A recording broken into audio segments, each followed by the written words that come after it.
이건 꼭 네가 가져야 한다.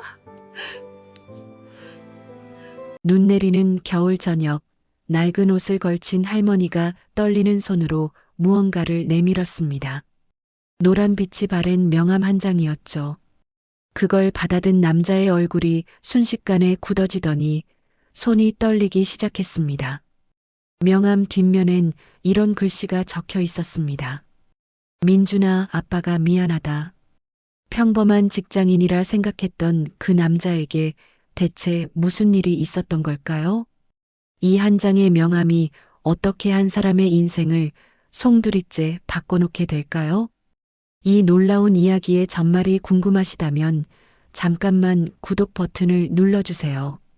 평범해 보이는 사람들 속에 숨겨진 진짜 이야기를 매일 전해드립니다.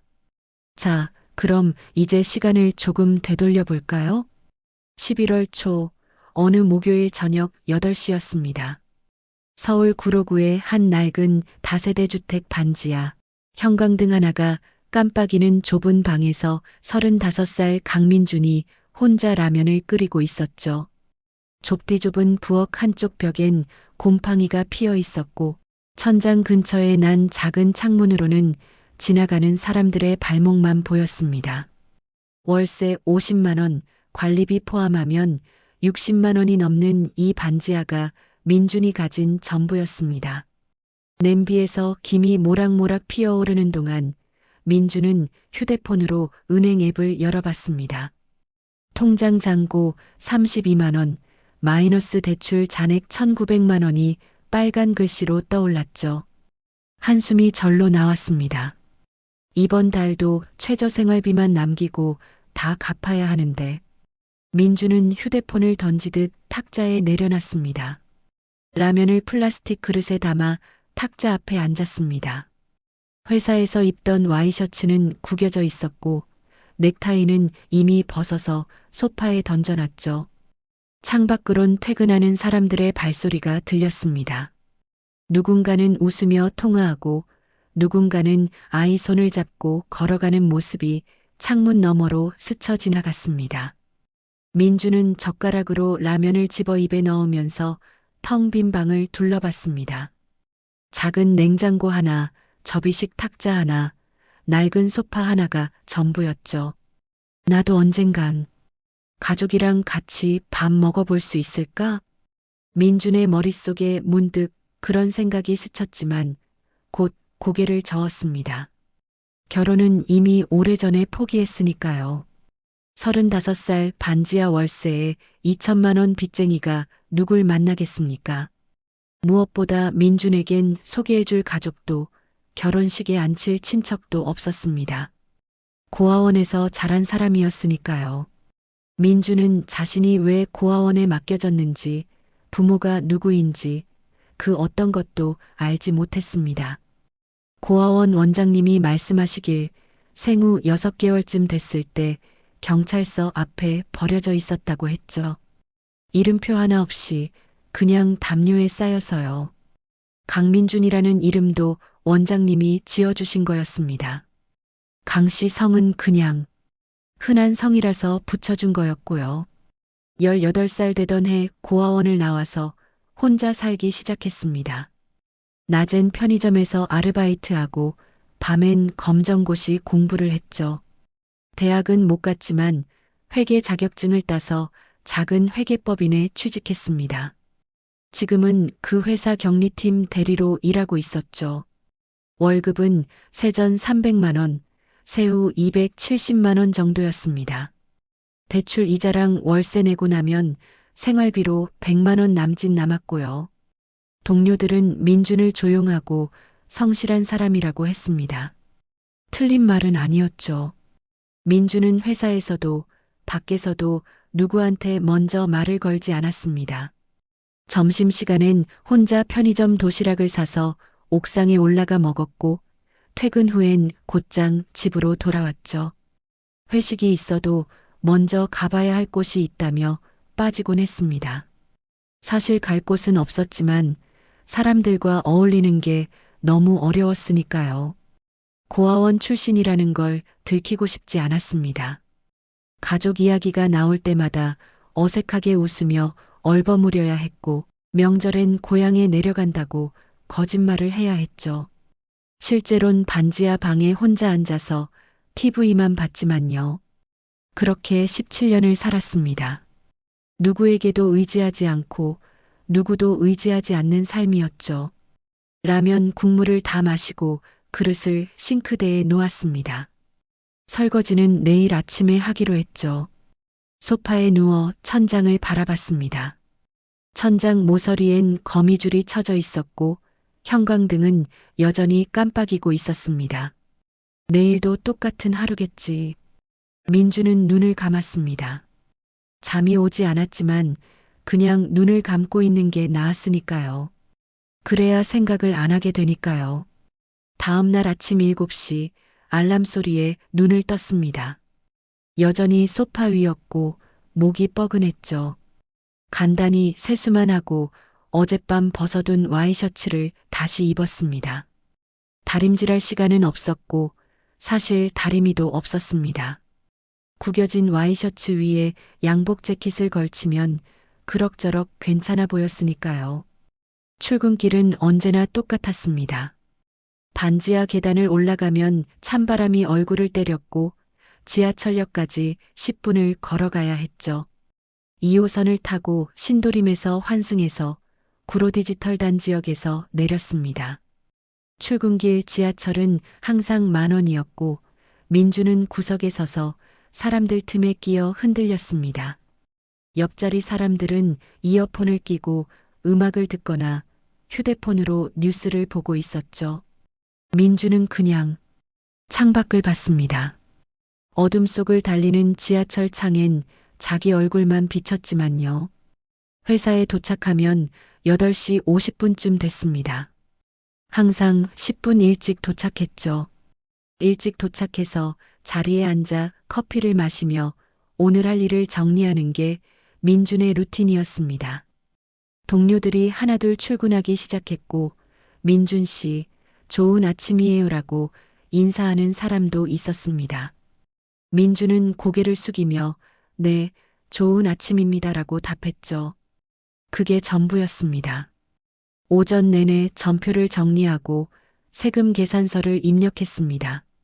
숫자와 씨름하는 게 민준에겐 오히려 편했습니다. 숫자는 거짓말을 하지 않았고 복잡한 감정도 없었으니까요. 점심시간이 되자 김 과장이 민준 씨, 같이 점심 먹으러 갈래요? 라고 물었습니다. 민준은 손사래를 치며 아, 저 먼저 처리할 서류가 있어서요 라고 둘러댔죠. 김 과장은 아쉬운 표정을 지으며 다른 동료들과 나갔습니다. 민주는 편의점에서 5,000원짜리 도시락을 사서 옥상으로 올라갔습니다. 옥상엔 아무도 없었고 차가운 바람만 불고 있었죠. 벤치에 앉아 도시락을 먹으면서 서울 하늘을 바라봤습니다. 잿빛 구름이 낮게 깔려 있었고 멀리 빌딩들이 빼곡히 들어서 있었습니다. 어딘가엔 가족들이 모여 따뜻한 밥을 먹고 있겠죠. 어딘가엔 연인들이 손잡고 걷고 있을 겁니다. 하지만 민준의 세계엔 그런 게 없었습니다. 오후엔 회의가 하나 있었습니다. 결산보고 관련 회의였는데 민준은 구석 자리에 앉아서 필요한 말만 했죠. 3분기 매출은 전년 대비 12% 증가했습니다. 세무신고는 21일까지 완료 예정입니다. 딱 그 정도였습니다. 회의가 끝나고 자리로 돌아왔을 때 옆자리 최 대리가 작은 목소리로 물었습니다. 민준 씨 괜찮아요? 요즘 좀 피곤해 보이던데.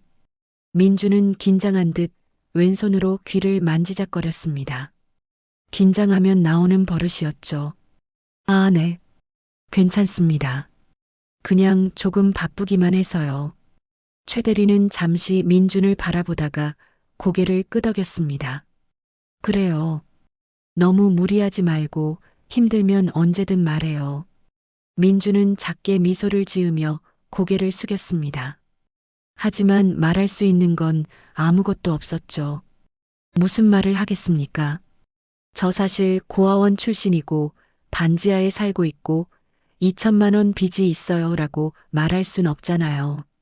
퇴근 시간이 되자 민주는 재킷을 걸치고 회사를 나섰습니다.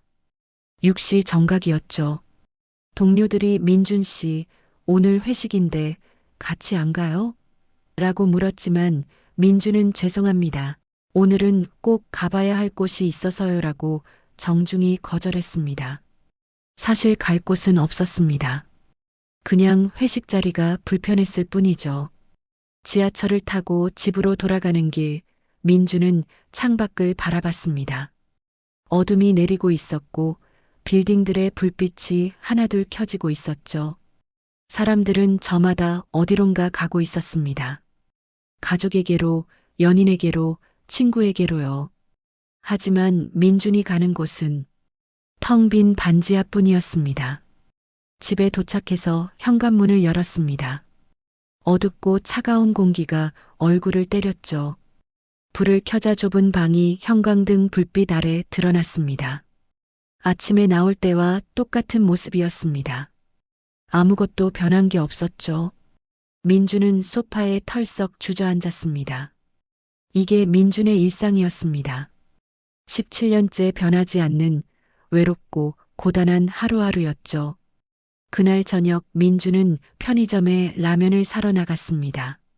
밤 8시가 넘어서였고 거리엔 찬바람이 불고 있었죠. 편의점 불빛이 어둠 속에서 유난히 밝게 빛나고 있었습니다. 라면 2개와 계란 1판을 집어들고 계산대로 갔는데 계산원이 모두 6,200원입니다 라고 말했습니다. 민주는 카드를 꺼내며 생각했죠. 6,000원. 내일 점심값이랑 저녁값이네.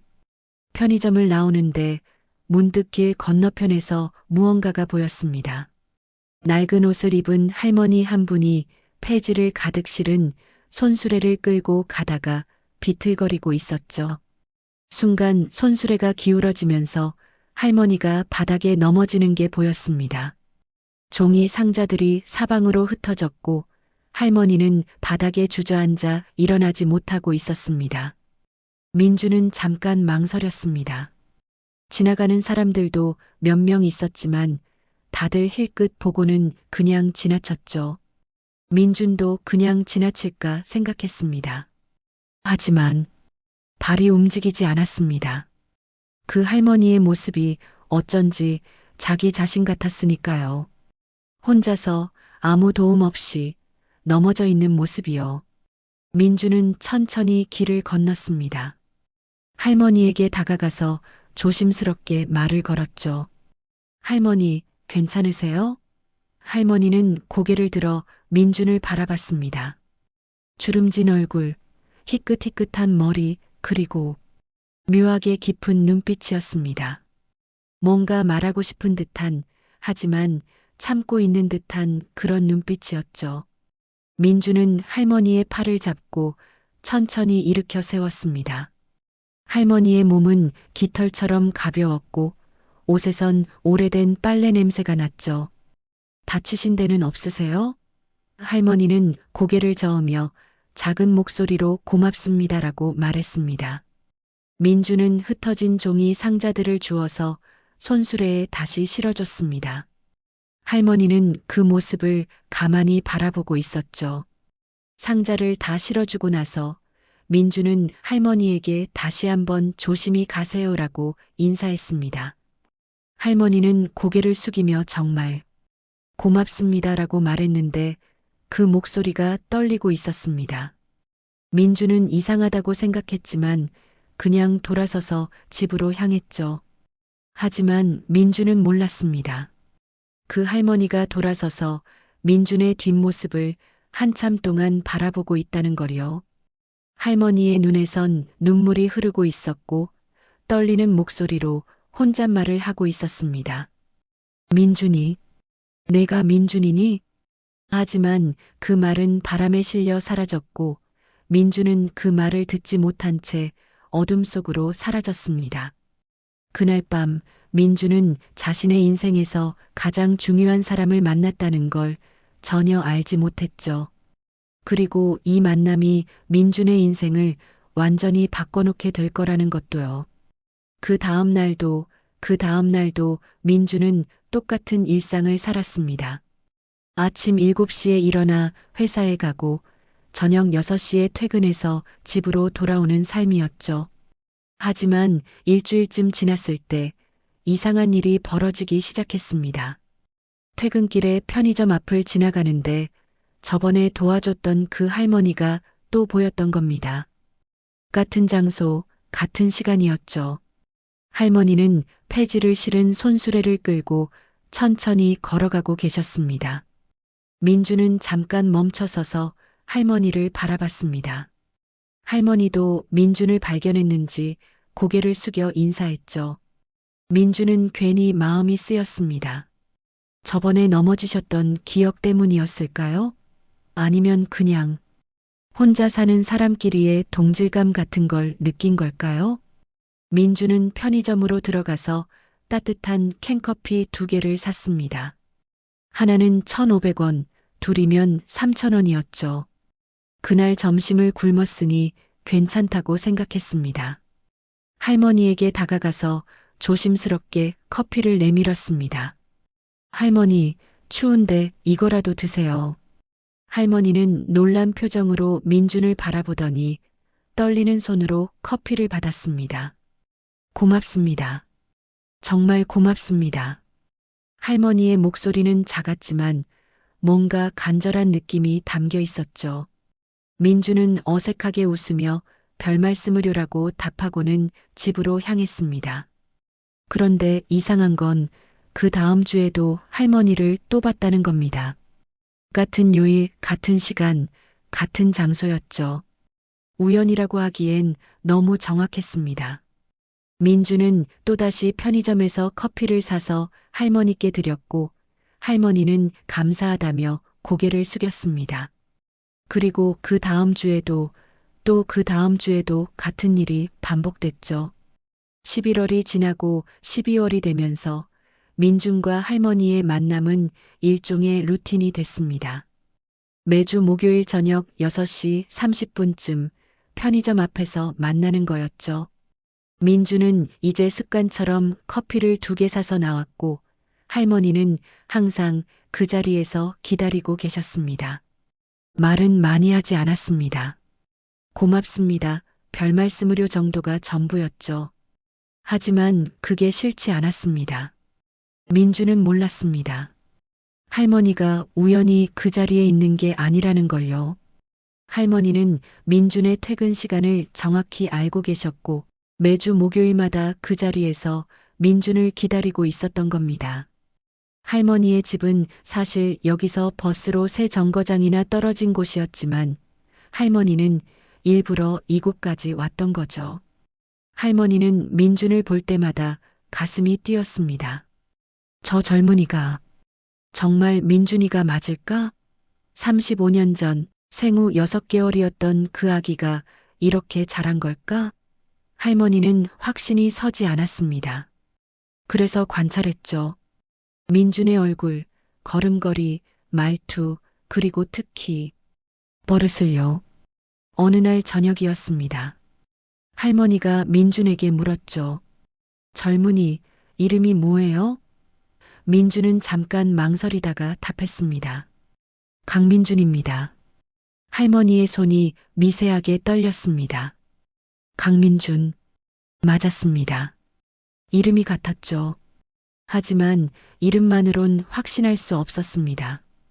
강 씨도 흔하고 민준이라는 이름도 많으니까요. 나이는 몇 살이에요? 35입니다. 할머니는 속으로 계산했습니다. 35, 1990년생이라는 뜻이죠. 그때 그 아이도 지금쯤이면 35살이 됐을 겁니다. 할머니의 심장이 더 빠르게 뛰기 시작했습니다. 하지만 아직 확신할 순 없었죠. 더 확실한 증거가 필요했습니다. 12월 초 날씨가 더 추워졌습니다. 민주는 이번엔 커피 대신 편의점 도시락을 사서 할머니께 드렸습니다. 할머니, 저녁 드셨어요? 이거라도 드세요. 5,800원짜리 도시락이었죠. 할머니는 깜짝 놀라며 손사래를 쳤습니다. 아니, 이건 너무 비싼데. 하지만 민주는 할머니 손에 도시락을 쥐어줬습니다. 괜찮습니다. 저 오늘 회사에서 저녁 먹었어요. 거짓말이었지만요. 할머니는 도시락을 받아들고 눈물을 글썽였습니다. 민주는 당황해서 물었죠. 할머니, 왜 우세요? 할머니는 고개를 저으며 아니야. 그냥 고마워서라고 답했습니다. 하지만 진짜 이유는 달랐습니다. 할머니는 30년 전 강태준이 똑같이 자신에게 도시락을 사줬던 기억을 떠올리고 있었던 거죠. 고아원에서 봉사할 때 태준은 항상 할머니에게 식사하셨어요? 라고 물었고 대답을 듣기도 전에 도시락을 사다 줬었습니다.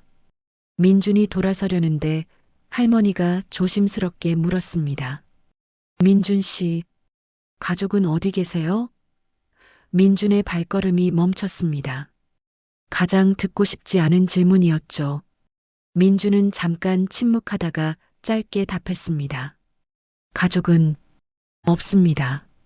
할머니가 다시 물었습니다. 부모님은요? 민주는 왼손으로 귀를 만지작거리기 시작했습니다. 긴장할 때 나오는 버릇이었죠. 잘 모릅니다. 저는 고아원에서 자랐거든요. 그 순간 할머니의 눈이 크게 떠졌습니다. 민준의 손을 똑바로 보고 있었던 겁니다.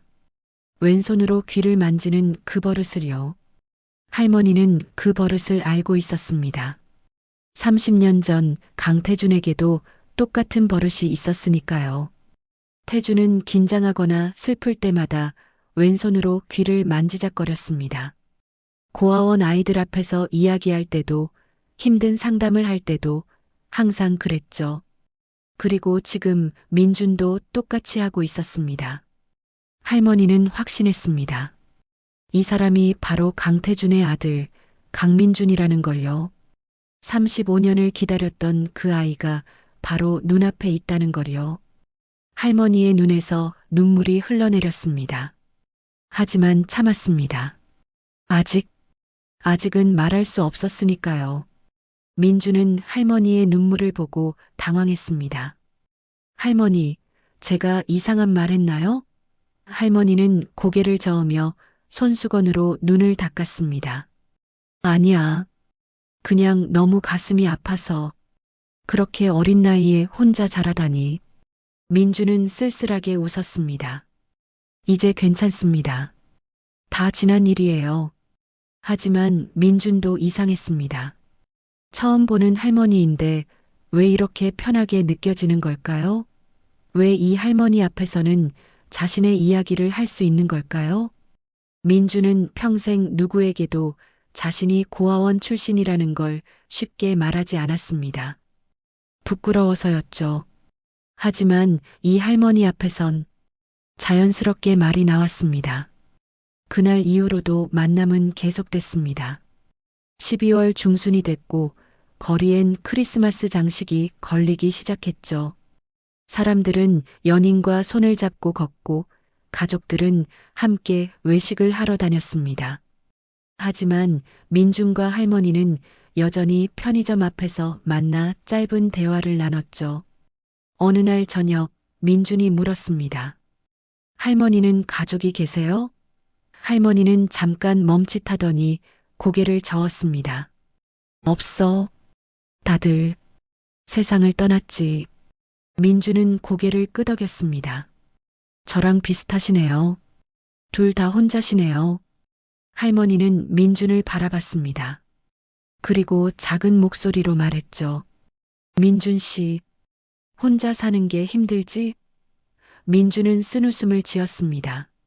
뭐? 익숙해졌어요. 35년을 혼자 살았으니까요. 외롭진 않아?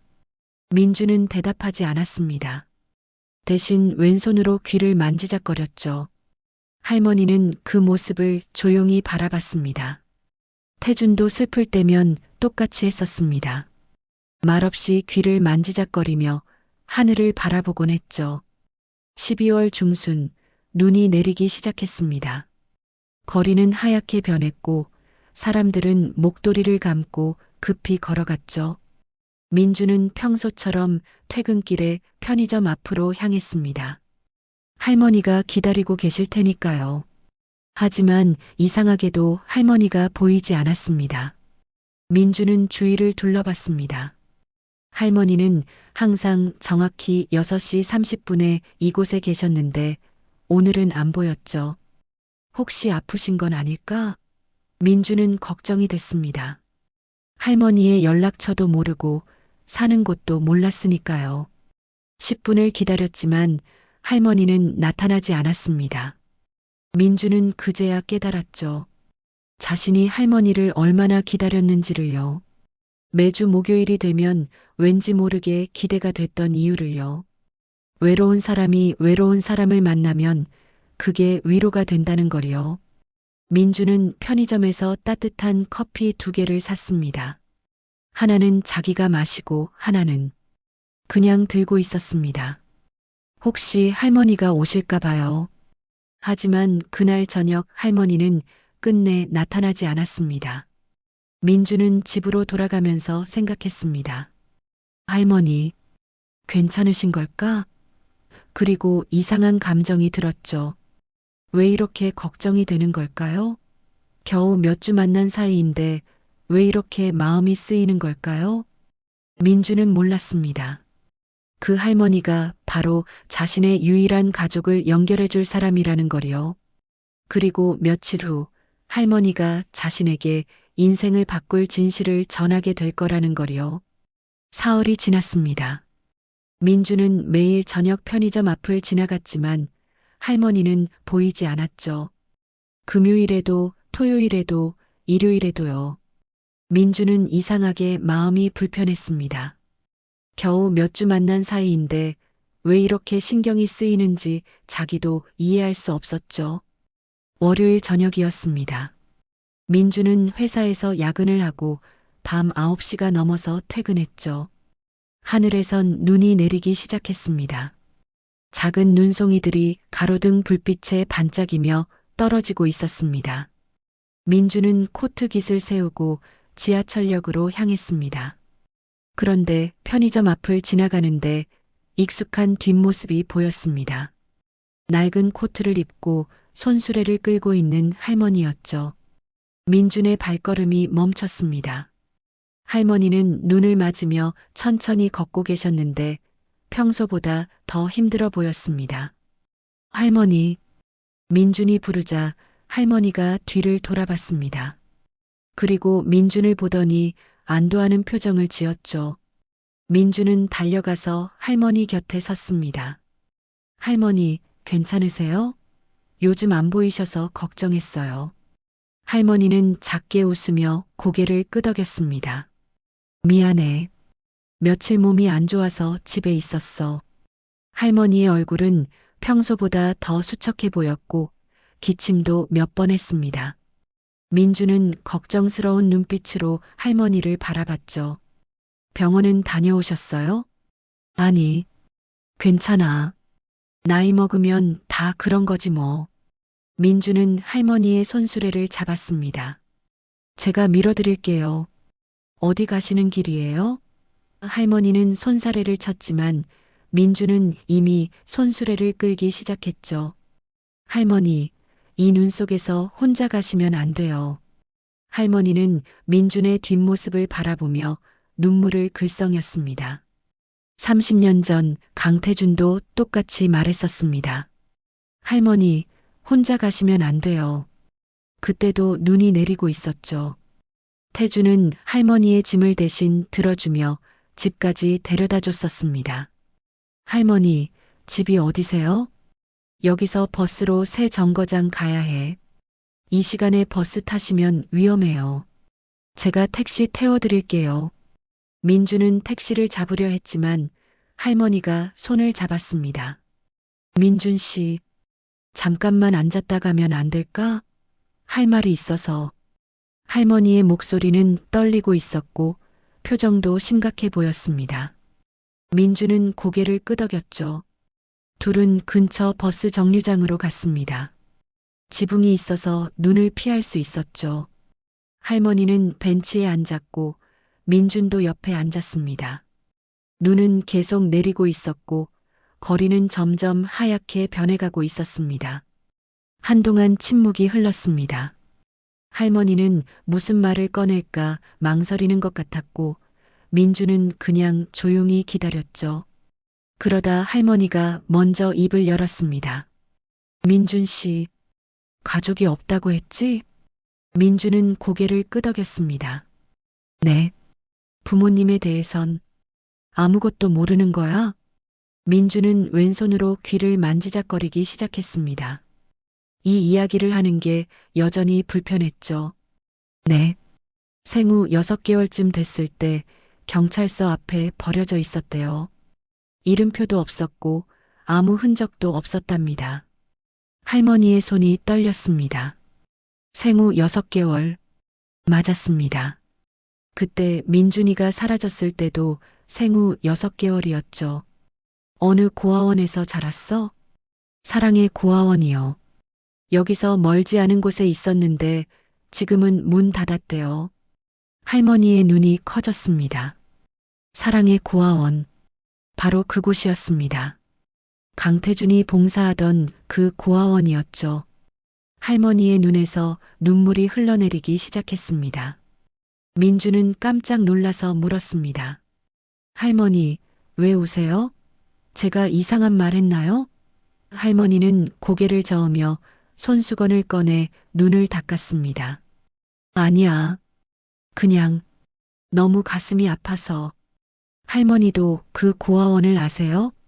할머니는 잠깐 망설이다가 고개를 끄덕였습니다. 응, 알아. 예전에 그곳에서 봉사를 했었거든. 민주는 놀란 표정을 지었습니다. 정말요? 그럼 혹시 저를 아실 수도 있겠네요. 할머니는 민준을 똑바로 쳐다봤습니다. 눈물이 계속 흐르고 있었죠. 민준 씨, 생년월일이 언제예요? 민준은 이상하다고 생각하면서도 답했습니다. 1990년 2월 15일이요. 그것도 추정이긴 하지만요. 할머니는 숨을 크게 들이쉬었습니다. 1990년 2월 15일. 바로 강민준의 생일이었습니다. 태준이 늘 그날을 기억하며 아들을 찾아 헤맸었죠. 이제 확실해졌습니다. 눈앞에 이 청년이 바로 강태준의 아들, 강민준이라는 게요. 민준 씨, 할머니가 떨리는 목소리로 말했습니다. 내가 민준이구나. 민준은 어리둥절한 표정을 지었습니다. 네, 무슨 말씀이세요? 할머니는 민준의 손을 잡았습니다. 할머니의 손은 차갑고 거칠었지만 따뜻한 온기가 느껴졌죠. 너, 긴장하면 왼손으로 귀를 만지지? 민준은 깜짝 놀라며 자신의 손을 내려다봤습니다. 지금도 무의식적으로 귀를 만지고 있었던 거죠. 어떻게 아세요? 할머니는 쓸쓸하게 웃었습니다. 너랑 똑같은 버릇을 가진 사람을 알거든. 아주 오래전에. 민주는 가슴이 두근거리기 시작했습니다. 뭔가 중요한 이야기를 듣게 될 것 같은 예감이 들었죠. 누구예요? 그 사람이 누군데요? 할머니는 잠시 침묵했습니다. 그리고 천천히 입을 열었죠. 강태준. 그 사람 이름이 강태준이었어. 사랑의 고아원에서 나랑 같이 봉사하던 사람이야. 그 사람도 너처럼. 긴장하면 왼손으로 귀를 만졌어. 민준의 머릿속이 복잡해졌습니다. 강태준. 자기와 같은 성이었죠. 그리고 같은 버릇을 가졌다고요?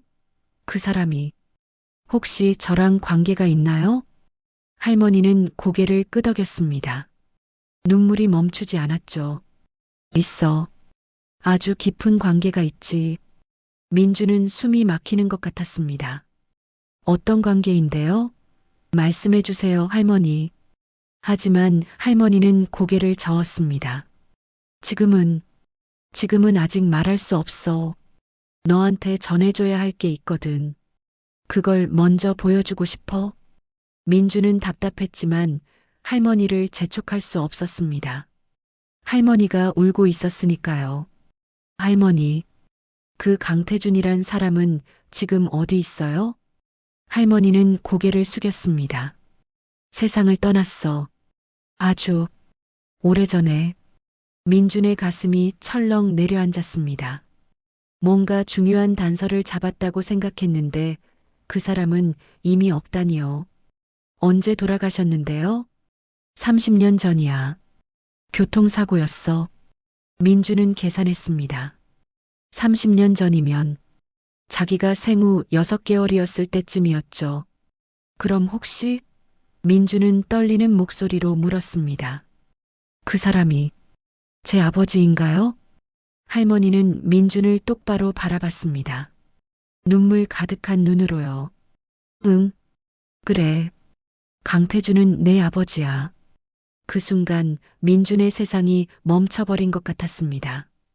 귀에선 윙윙 소리가 났고 가슴은 너무 빠르게 뛰어서 터질 것 같았죠. 제 아버지라고요? 민준의 목소리는 떨리고 있었습니다.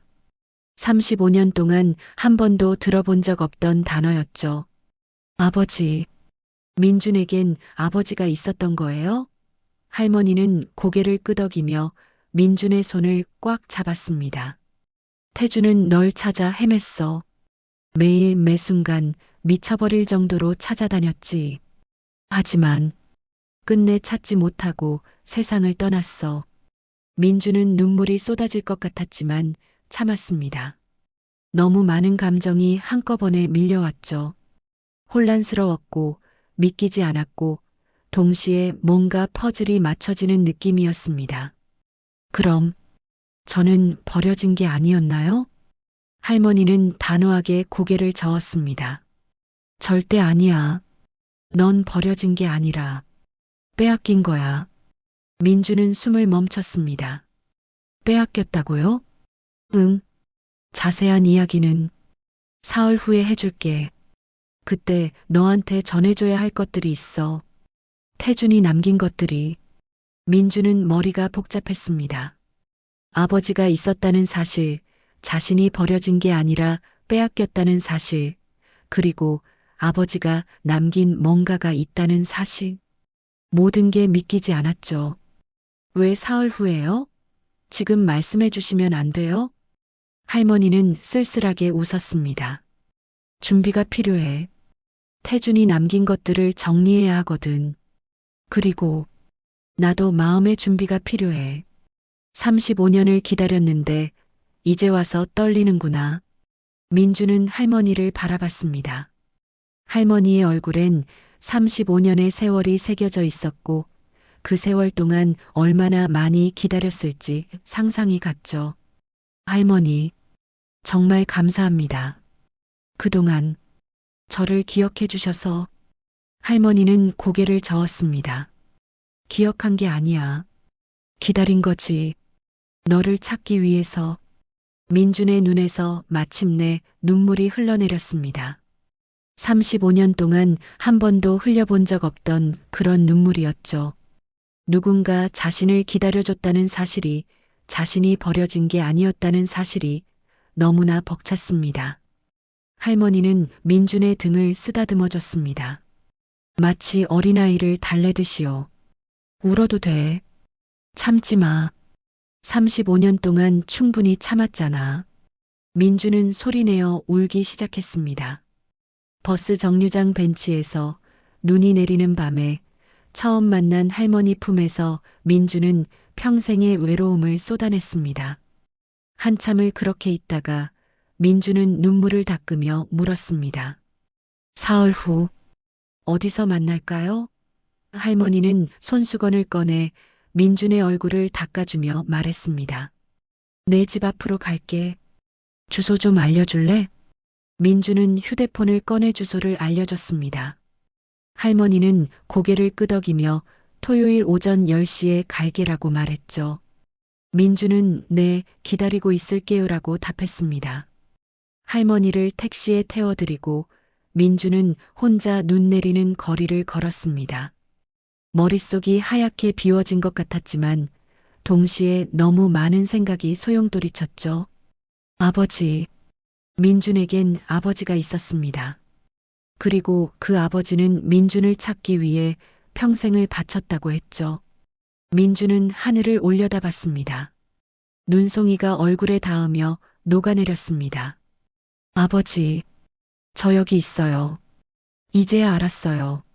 민준은 작은 목소리로 중얼거렸습니다. 그리고 사흘 후면 자신의 인생이 완전히 달라질 거라는 걸 그때는 아직 몰랐습니다. 그날 밤 이후 민주는 잠을 제대로 잘 수 없었습니다. 침대에 누워도 눈이 말똥말똥했고 머릿속엔 할머니의 말들이 계속 맴돌았죠. 강태주는 내 아버지야. 넌 버려진 게 아니라 빼앗긴 거야. 태주는 널 찾아 헤맸어. 화요일 아침 회사에 출근했지만 일이 손에 잡히지 않았습니다. 전표를 보면서도 다른 생각만 했죠. 김 과장이 민준 씨, 오늘 컨디션 안 좋아 보이는데 괜찮아요? 라고 물었지만 민준은 네, 괜찮습니다 라고만 답했습니다. 어떻게 설명하겠어요? 35년 만에 아버지의 존재를 알게 됐다고요? 점심시간에도 옥상에 올라갔지만 도시락은 반도 먹지 못했습니다. 식욕이 없었죠. 대신 하늘만 멍하니 바라봤습니다. 어딘가에 아버지가 있었다는 게 실감이 나지 않았습니다. 민주는 평생 자기 혼자라고 생각하고 살았는데 누군가 자신을 찾아 헤맸다니요. 수요일도 목요일도 마찬가지였습니다. 민주는 일을 하면서도 계속 시계만 쳐다봤죠. 토요일이 빨리 왔으면 좋겠다고 생각했습니다. 동시에 무서웠습니다. 할머니가 전해줄 이야기가 너무 무거울 것 같았으니까요. 금요일 저녁 민주는 집에 돌아와서 청소를 시작했습니다. 평소엔 한 달에 한 번 할까 말까 했던 청소를요. 좁은 방이지만 구석구석 닦고 또 닦았죠. 할머니가 오실 텐데 지저분하면 안 될 것 같았으니까요. 밤 11시가 넘어서야 청소를 끝냈습니다. 토요일 아침 민주는 새벽 6시에 눈이 떠졌습니다. 너무 일찍 일어난 거죠. 할머니는 10시에 온다고 했는데 아직 4시간이나 남았습니다. 민주는 침대에 누워 천장을 바라봤습니다. 가슴이 두근거렸고 손에 땀이 났죠. 7시에 일어나 샤워를 했습니다. 평소보다 훨씬 꼼꼼하게요. 머리도 감고 면도도 했습니다. 옷장을 열어 가장 깨끗한 옷을 꺼내 입었죠. 흰색 셔츠에 검은색 바지였습니다. 거울을 보니 낯선 자기 모습이 보였습니다.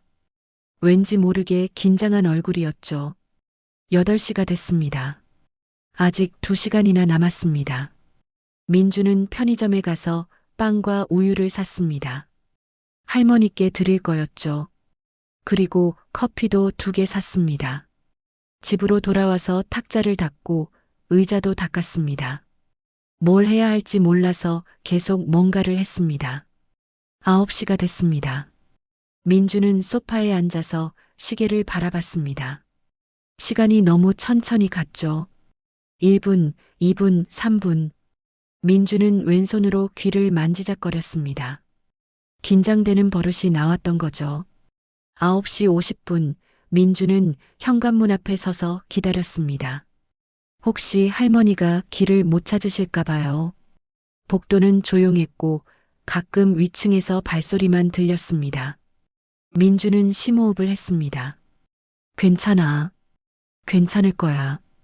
10시 정각 계단에서 발소리가 들렸습니다. 천천히 조심스럽게 올라오는 소리였죠. 민주는 문을 열고 복도로 나갔습니다. 할머니가 계단을 올라오고 계셨습니다. 평소처럼 낡은 코트를 입고 무거운 가방을 메고 계셨죠. 할머니. 민준이 달려가서 할머니의 가방을 받아들었습니다. 가방은 생각보다 훨씬 무거웠죠. 할머니, 이렇게 무거운 걸 어떻게 들고 오셨어요? 할머니는 숨을 고르며 미소를 지었습니다. 괜찮아. 35년을 들고 다닌 건데. 민주는 할머니를 집 안으로 모셨습니다. 할머니는 좁은 방을 둘러보더니 안타까운 표정을 지었죠. 여기서 혼자 살았구나. 민주는 어색하게 웃으며 네, 좁지만 저한텐 충분해요라고 말했습니다. 할머니를 소파에 앉게 하고 민주는 커피를 내왔습니다. 할머니는 커피를 한 모금 마시더니 가방을 무릎에 올려놓았습니다. 가방은 오래돼서 가죽이 벗겨지고 구석이 헤어져 있었죠. 민준아, 이제 너한테 이야기해 줄게. 할머니가 민준아라고 부르자 민준의 가슴이 뛰었습니다. 할머니는 더 이상 민준 씨가 아니라 민준아라고 불렀죠. 마치 가족처럼요. 민준은 고개를 끄덕이며 할머니 앞에 앉았습니다. 할머니는 가방을 열었습니다. 안에는 오래된 봉투들과 사진들이 가득 들어 있었죠. 할머니는 그 중에서 하나를 꺼냈습니다. 노란 빛이 바랜 명함이었습니다. 할머니는 떨리는 손으로 그걸 민준에게 내밀었죠. 이건 꼭 내가 가져야 한다. 민준은 명함을 받아들었습니다. 명함은 낡아서 모서리가 달아 있었고 종이도 누렇게 변해 있었죠. 앞면에는 이렇게 적혀 있었습니다. 강태준, 사랑의 고아원 자원봉사자, 연락처 10-XXXX-XXXX. 민주는 명함을 보며 손이 떨렸습니다. 아버지의 이름, 강태준. 민주는 명함을 뒤집어 봤습니다. 그리고 뒷면을 보는 순간 숨이 멎는 것 같았습니다. 거기엔 손으로 쓴 글씨가 있었습니다. 잉크가 번져서 읽기 어려웠지만 분명히 알아볼 수 있었죠. 민준아, 아빠가 미안하다. 꼭 찾을게. 1995.03 12. 민준의 손이 심하게 떨리기 시작했습니다. 눈물이 쏟아질 것 같았지만 참았죠. 명함을 꽉 쥐고 그 글씨를 계속 바라봤습니다. 아빠가 미안하다. 이 짧은 문장에 얼마나 많은 아픔이 담겨 있을까요? 언제 쓰신 거예요? 민준의 목소리는 떨리고 있었습니다. 할머니는 눈물을 닦으며 답했죠. 내가 사라지고 한 달쯤 됐을 때야. 태준이 미쳐버릴 것 같았어. 매일 경찰서에 가고 병원에 가고 고아원마다 찾아다녔지. 그러다 어느 날 나한테 이 명함을 주더라고. 할머니는 잠시 말을 멈췄다가 계속했습니다. 태준이 말했어. 할머니, 제가 민준이를 못 찾을 수도 있을 것 같아요. 혹시, 정말 혹시라도 나중에 민준이를 만나게 되면 이걸 꼭 전해주세요. 아빠가 찾으려고 정말 애썼다고 미안하다고 전해주세요. 민준은 더 이상 참을 수 없었습니다. 눈물이 뚝뚝 떨어졌죠. 명함 위로 눈물이 떨어져서 글씨가 더 번졌습니다. 할머니는 민준의 손을 잡아줬습니다. 울어도 돼. 태준도 이렇게 울었어. 매일 매 순간 울었지. 한참을 울고 나서 민준은 물었습니다. 아버지는 어떤 사람이었어요? 할머니는 미소를 지었습니다. 슬프지만 따뜻한 미소였죠. 착한 사람이었어. 너무 착해서 바보 같을 정도로. 태주는 회사 다니면서도 주말마다 고아원에 와서 봉사했어. 아이들하고 놀아주고 숙제도 봐주고 가끔 용돈도 몰래 줬지. 나한테도 항상 할머니 식사하셨어요? 라고 물으며 도시락을 사다 줬어. 민주는 할머니의 이야기를 들으며 고개를 끄덕였습니다. 그게 자기 모습과 똑같았으니까요. 민준도 할머니한테 도시락을 사드렸었죠. 피는 속일 수 없는 걸까요? 태주는 어떻게 아버지가 됐어요? 할머니는 잠시 생각하더니 말했습니다.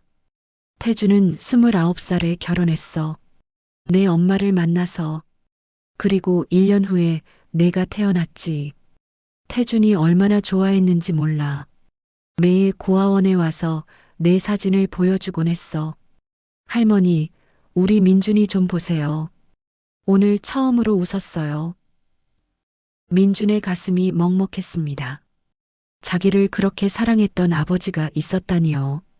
그런데 왜 헤어지게 된 걸까요? 그럼 왜 저는 아버지와 떨어지게 된 거예요? 할머니의 표정이 어두워졌습니다. 그건 내 엄마 때문이야. 민주는 깜짝 놀랐습니다. 엄마요? 할머니는 고개를 끄덕였죠. 내 엄마는 좋은 사람이 아니었어. 겉으론 착해 보였지만 속은 달랐지. 결혼하고 나서 태준의 돈을 계속 요구했고 도박도 했어.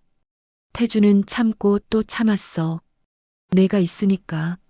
하지만 내가 생후 6개월 됐을 때 할머니는 숨을 깊게 들이쉬었습니다. 내 엄마가 너를 데리고 사라졌어. 태준한테 아무 말도 없이. 나중에 알고 보니 내 엄마는 다른 남자를 만나고 있었던 거야. 그 남자는 돈이 많았거든. 내 엄마는 너를 데리고 그 남자한테 갔어. 민주는 주먹을 꽉 쥐었습니다. 엄마, 자기를 버린 게 엄마였던 거예요? 그럼 아버지는 그 사실을 알았나요? 물론이지. 태주는 미친 듯이 찾아다녔어. 경찰에 신고도 하고 사설 탐정도 고용했지. 그런데 내 엄마는 흔적을 완전히 지웠어. 3달 후 경찰이 너를 발견했다고 연락이 왔어. 경찰서 앞에 버려져 있었대. 하지만 할머니는 눈물을 흘리기 시작했습니다. 태준이 경찰서로 가던 길에 교통사고가 났어. 빗길에 미끄러져서 트럭과 부딪혔지. 그 자리에서 세상을 떠났어. 민주는 머리를 감싸 쥐었습니다. 너무 잔인한 이야기였죠. 아버지는 자기를 찾으러 가다가 죽었다니요. 만약 그날 사고만 없었다면 민주는 아버지와 함께 살 수 있었을 텐데요. 그래서 넌 고아원으로 갔어. 가족이 없다고 판단돼서. 나는 태준의 장례식에 갔고 그의 유언을 들었지. 할머니, 제발 민준이를 찾아주세요. 제가 못 찾으면 할머니라도 찾아주세요. 할머니는 민준의 손을 꽉 잡았습니다. 그래서 나는 35년을 기다렸어. 사랑의 고아원 근처를 떠나지 않았어. 혹시 내가 자기 뿌리를 찾아 이 동네에 올까봐. 그리고 3년 전 내가 근처 복지관에서 봉사하는 걸 봤어. 하지만 확신이 서지 않았지. 그래서 계속 지켜봤어. 민주는 모든 게 이해됐습니다. 할머니가 왜 매주 같은 장소에 있었는지, 왜 자기를 그렇게 바라봤는지, 왜 울었는지, 모든 게 이제 설명됐죠. 할머니, 정말 감사합니다. 35년을 기다려주셔서. 할머니는 고개를 저었습니다. 고마워할 건 없어. 나는 태준과의 약속을 지킨 것뿐이야. 그리고 이제 내가 할 일을 다 한 것 같아. 할머니는 쓸쓸하게 웃었습니다. 민주는 명함을 가슴에 꽉 안았습니다. 아버지의 마지막 메시지를요. 아빠, 미안하지 않아도 돼요. 아빠는 잘못한 게 없잖아요. 그날 오후 할머니는 더 많은 이야기를 해줬습니다. 아버지가 얼마나 민준을 사랑했는지, 얼마나 좋은 사람이었는지요. 민준은 그 이야기들을 하나하나 가슴에 새겼습니다. 자기에게 아버지가 있었다는 것, 그 아버지가 자기를 사랑했다는 것이 너무나 벅찼으니까요. 하지만 민준은 몰랐습니다. 할머니의 가방 속엔 아직 전해주지 않은 것들이 더 있다는 거리요. 그리고 그것들이 민준의 인생을 완전히 바꿔놓게 될 거라는 거리요. 오후 2시쯤 됐습니다. 할머니와 민준은 계속 이야기를 나눴죠. 아버지에 대한 이야기, 고아원에서의 추억들, 그리고 35년 동안 할머니가 어떻게 기다렸는지에 대한 이야기들이었습니다. 민주는 그 모든 말을 놓치지 않으려고 집중했죠. 할머니는 잠시 말을 멈추고 커피를 한 모금 마셨습니다. 그리고 다시 무릎 위에 올려둔 가방을 바라봤죠. 민주는 그 가방을 보며 물었습니다. 할머니, 그 가방 정말 오래되셨네요. 할머니는 가방을 쓰다듬으며 미소를 지었습니다. 응, 35년 됐어. 태준이 죽기 전에 나한테 준 가방이야. 할머니, 이 안에 민준이한테 줄 것들을 넣어뒀어요. 제가 못 찾으면 할머니가 대신 전해주세요라고 했지. 민준의 가슴이 두근거렸습니다. 명함 말고도 더 있다는 건가요? 뭐가 더 들어있는데요? 할머니는 잠시 망설이더니 가방을 다시 열었습니다. 그리고 조심스럽게 안에서 무언가를 꺼냈죠. 낡은 통장 한 권이었습니다. 은행 로고가 희미하게 남아 있었고 표지는 누렇게 변해 있었습니다. 할머니는 그걸 민준에게 건넸죠. 이건 태준이 내 이름으로 만든 통장이야. 민준은 통장을 받아들고 첫 장을 펼쳤습니다. 거기엔 이렇게 적혀 있었죠. 예금주 강민준. 민준의 손이 떨렸습니다. 자기 이름으로 된 통장이 있었다니요. 30년도 더 된 통장이요. 민준은 다음 페이지를 넘겼습니다. 거래 내역이 빼곡하게 적혀 있었죠. 1995년 3월 20일 입금 500만 원. 1995년 4월 15일 입금 500만 원. 1995년 5월 10일 입금 500만 원. 매달 500만 원씩 입금된 기록이 계속됐습니다. 마지막 입금은 1995년 7월 3일이었죠. 그 다음 날, 아버지가 세상을 떠난 날이었습니다. 총 금액은 5천만 원이었습니다. 이게 뭐예요? 민준의 목소리는 떨리고 있었습니다. 할머니는 눈물을 글썽이며 답했죠. 태준의 사망보험금이야. 태준은 회사에서 보험을 들어뒀거든. 수령자를 너로 지정해놨어.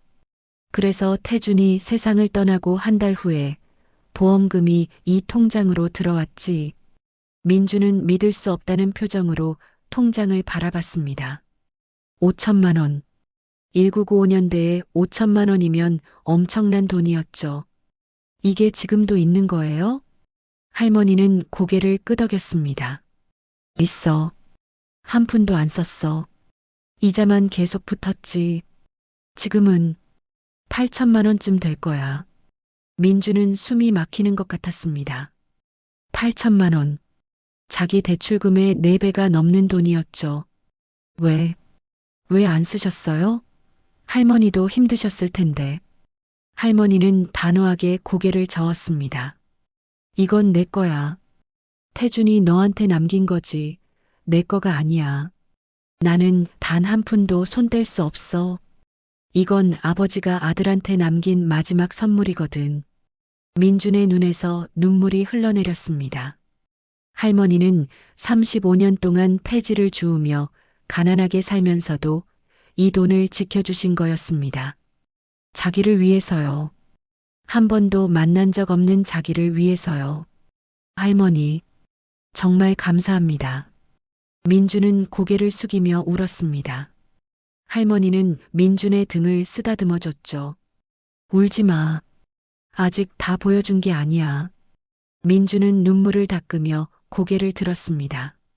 아직 더 있어요? 할머니는 다시 가방 속을 뒤졌습니다.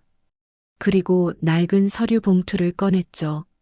봉투는 두툼했고 무언가 중요한 서류들이 들어있는 것 같았습니다. 할머니는 그걸 탁자 위에 올려놓았습니다. 이건 뭐예요?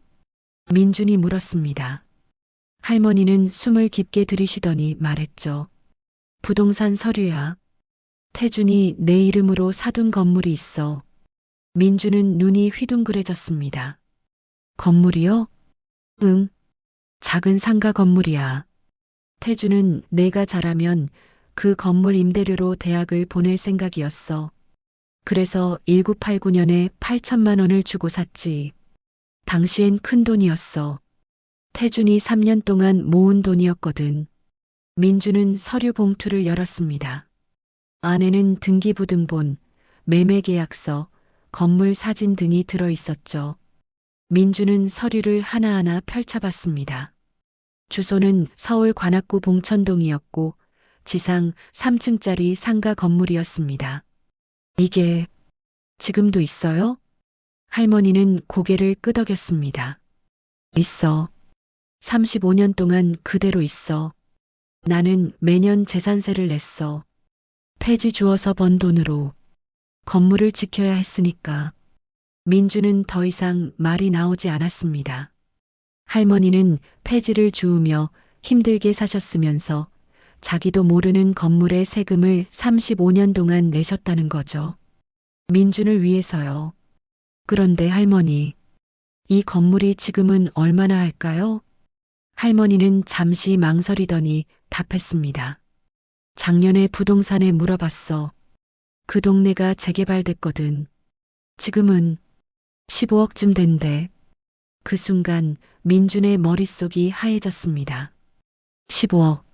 15억이라고요? 15억이요? 민준은 믿을 수가 없었습니다. 자기가 15억짜리 건물 주인이라고요? 말도 안 됐죠. 이건 꿈이 틀림없었습니다. 할머니는 미소를 지으며 고개를 끄덕였습니다. 응, 내 아버지가 정말 좋은 곳에 건물을 사두셨어. 운도 좋았지. 그 동네가 나중에 재개발됐으니까. 민주는 주저앉았습니다. 다리에 힘이 풀린 거죠. 15억. 그리고 통장에 8천만 원. 합치면 15억 8천만 원이었습니다. 어제까지만 해도 반지하에 살며 2천만 원 빚 때문에 고민하던 자기가 하루아침에 15억 8천만 원의 주인이 됐다니요. 이게 진짜예요? 꿈 아니죠? 민주는 떨리는 목소리로 물었습니다. 할머니는 민준의 손을 잡았죠. 진짜야. 이 모든 게 내 거야. 내 아버지가 너한테 남긴 거야. 민주는 서류를 다시 펼쳐봤습니다. 등기부등본에는 분명히 소유자 강민준이라고 적혀 있었습니다. 태준이 아들 이름으로 등기를 해뒀던 거죠. 그래서 태준이 세상을 떠난 후에도 건물은 민준의 소유로 남아 있었던 겁니다. 할머니, 저는 어떻게 해야 해요? 이런 큰 돈을. 할머니는 민준을 따뜻하게 바라봤습니다. 내가 원하는 대로 하면 돼. 이건 내 인생이니까. 다만, 할머니는 잠시 말을 멈췄다가 계속했습니다. 태준이 말했었어. 민준이가 자라면 이 돈으로 행복하게 살았으면 좋겠어요. 가난 때문에 꿈을 포기하는 일이 없었으면 좋겠어요라고. 민준은 고개를 끄덕였습니다. 가난 때문에 꿈을 포기하는 일. 자기가 평생 겪어온 일이었죠.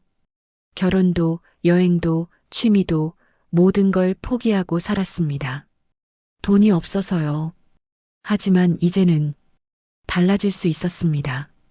할머니, 이 돈으로 뭘 해야 할지 모르겠어요.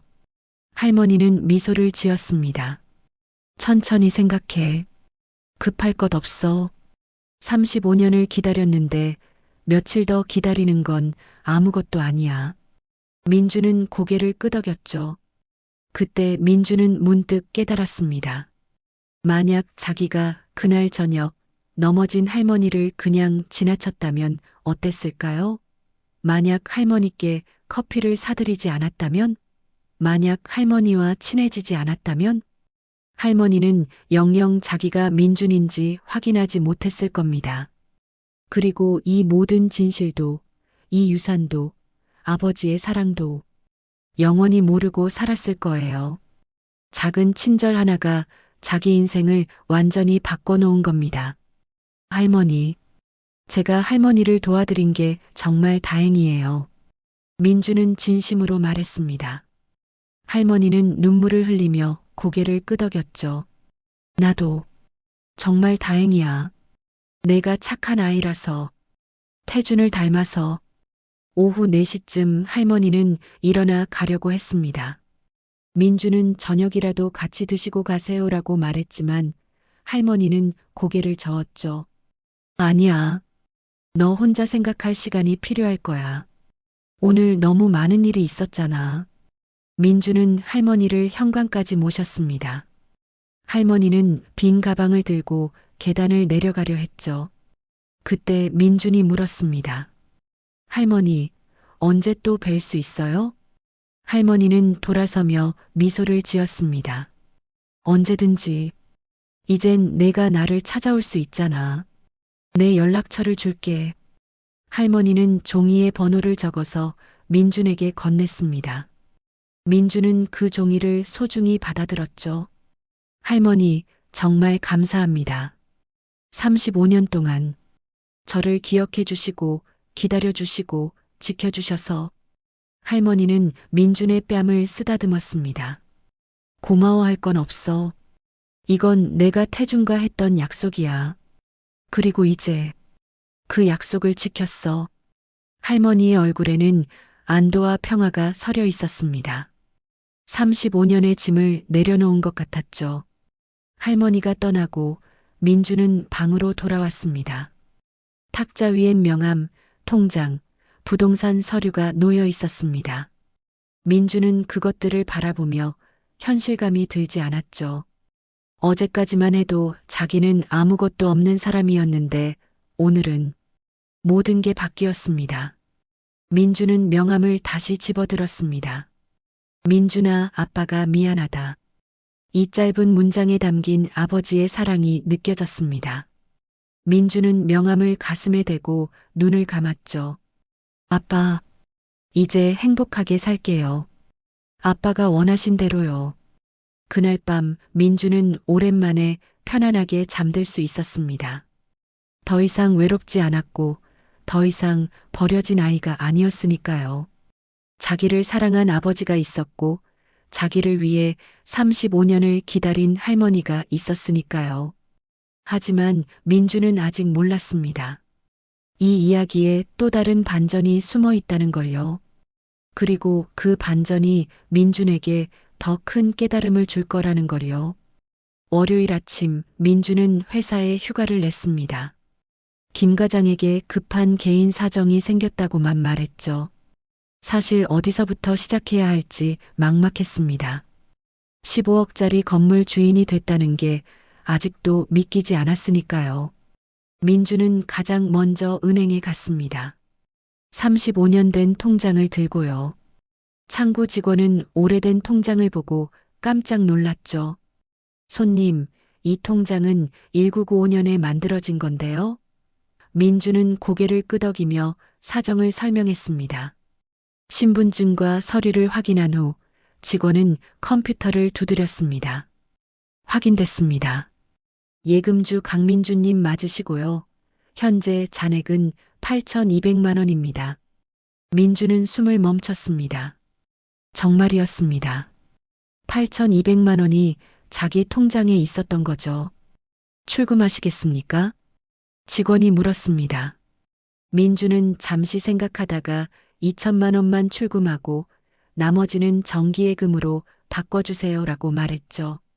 일단 대출부터 갚아야 했으니까요. 2천만 원을 받아들고 나올 때 민주는 가슴이 벅차올랐습니다. 3년 동안 짓눌렸던 빚을 이제 갚을 수 있다는 게요. 은행을 나와 바로 대출 창구로 갔습니다. 대출금 전액 상환하겠습니다. 직원이 놀란 표정을 지었죠. 손님, 1,900만 원 전액 상환이시면 중도 상환 수수료가 괜찮습니다. 다 갚을게요. 서류에 사인하고 2천만 원을 납부했습니다.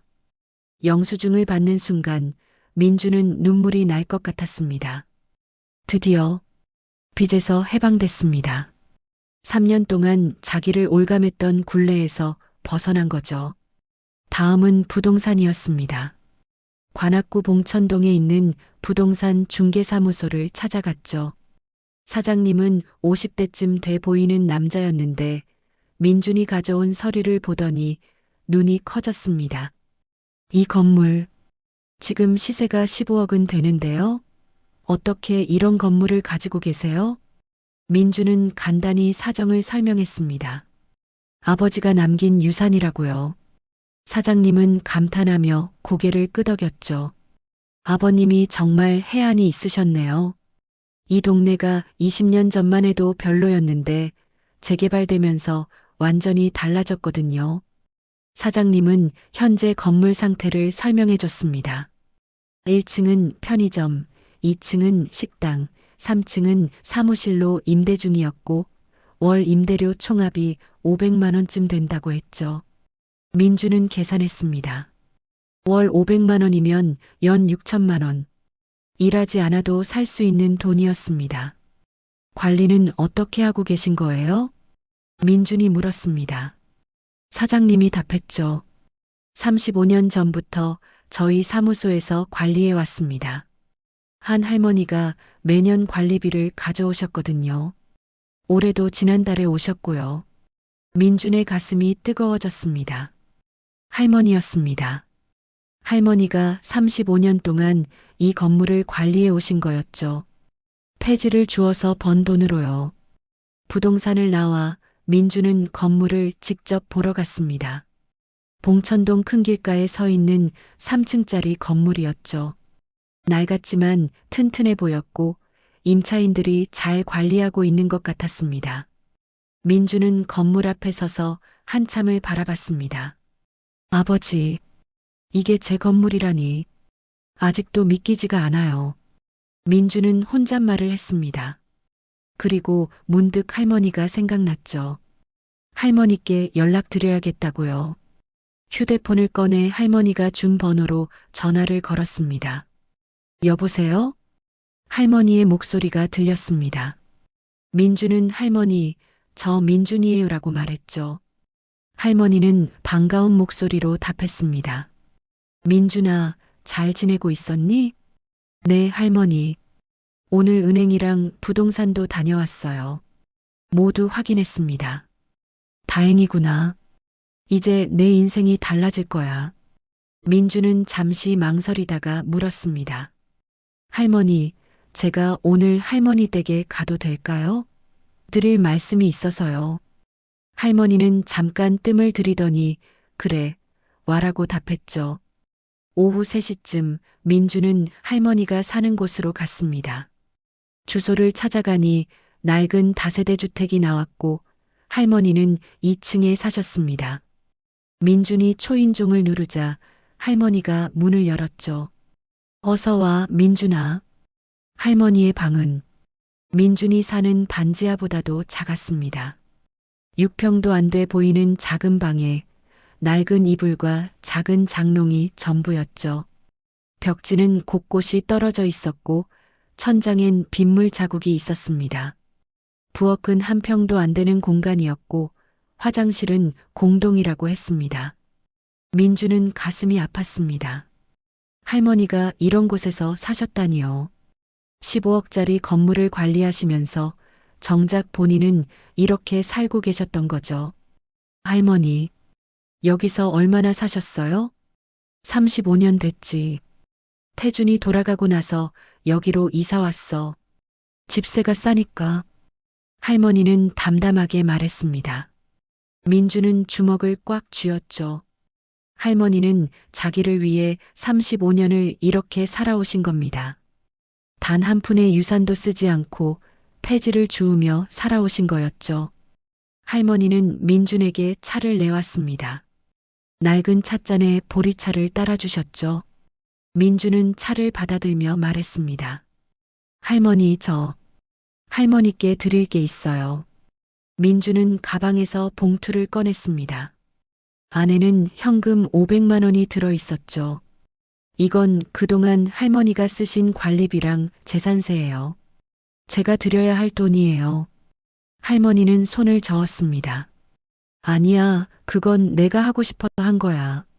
돈 받을 생각은 없었어. 민주는 할머니의 손에 봉투를 쥐어줬습니다. 할머니, 받으셔야 해요. 이건 제 마음이에요. 할머니는 결국 봉투를 받으셨습니다. 그리고 눈물을 흘리기 시작했죠. 고마워. 정말 고마워. 민준도 눈물이 났습니다. 할머니에게 500만 원으로는 35년의 은혜를 갚을 수 없다는 걸 알았지만 지금은 이게 최선이었으니까요. 할머니, 그리고 혹시 아버지가 남긴 다른 물건들도 있나요? 편지나 사진 같은 거요. 할머니는 고개를 끄덕이더니 장롱을 열었습니다. 제일 아래 서랍에서 낡은 상자를 꺼냈죠. 신발 상자만 한 크기였고 테이프로 봉인돼 있었습니다. 이건 태준이 죽기 전날 밤에 나한테 준 거야. 제가 민준이를 못 찾으면 이걸 민준이한테 전해주세요라고 했지. 나는 35년 동안 한 번도 열어보지 않았어. 할머니는 상자를 민준에게 건넸습니다. 민준은 떨리는 손으로 상자를 받았죠.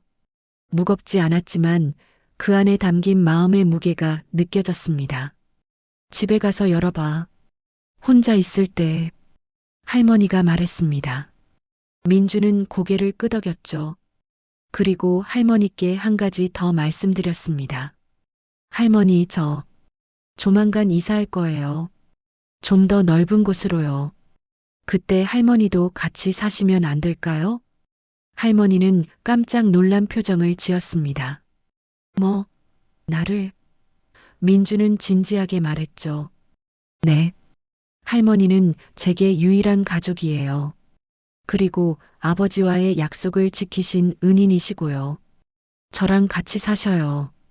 할머니는 눈물을 흘리며 고개를 저었습니다. 아니야. 나는 괜찮아. 너는 내 인생을 살아야지. 하지만 민주는 단호했습니다. 할머니, 제 인생에 할머니가 필요해요. 제발 같이 사셔요.